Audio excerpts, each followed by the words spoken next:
ఈ రోజున ఆకివీడు మండలం ఆటో యూనియన్ సభ్యులు అందరం కూడా ఆటో కార్మికులందరం కూడా ఈ రోజున ఆకివీడు మండలంలో ఉన్న వివిధ ఆటో యూనియన్లన్నీ కలిపి ఆకివీడులో బంద్ నిర్వహించడం జరుగుతున్నది. ఇందులో భాగంగా మా పశ్చిమ గోదావరి జిల్లా ఆటో యూనియన్ పిలుపు మేరకు ఈ రోజున బంద్ నిర్వహించడం జరుగుతున్నది. ఈ బంద్ ఎందుకు నిర్వహిస్తున్నామనేది, ఎందుకంటే రాష్ట్ర ప్రభుత్వం ఒక ఆలోచన చేసింది. కర్ణాటకలో, తెలంగాణలో ఉచిత బస్సు సౌకర్యం కల్పిస్తున్నాయి, ఇక్కడ కూడా ఉచిత బస్సు సౌకర్యం కల్పించాలని ఒక ఆలోచన చేసింది. కానీ అది దుర్మార్గమైన ఆలోచన.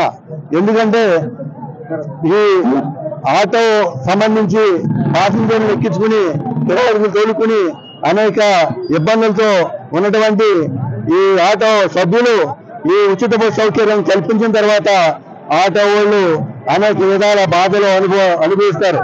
చూస్తున్నాం, హైదరాబాద్ లో ఉచిత పథకం అమలు చేసిన తర్వాత అక్కడ ఆటో యూనియన్ సభ్యులు ఎంతమంది సఫర్ అవుతున్నారో. ఈ మొన్నే సామాజిక ప్రాంతాల హైదరాబాద్ లో ఒక ఆటో డ్రైవరు ఆత్మహత్య చేసుకున్నాడు. ఎందుకు చేసుకున్నాడు? ఈ ఉచిత పథకం వల్ల ఆత్మహత్య చేసుకున్నాడు. అందుకనే రాష్ట్ర ప్రభుత్వం పునరాలోచన చేయాలి. ఈ ఆటో వాళ్ళకి ప్రత్యామ్నాయం చూపించిన తర్వాత ఈ పథకాన్ని అమలు చేసుకోమని మా ఆటో యూనియన్ తరఫున మేము కోరుతూ ఉన్నాం.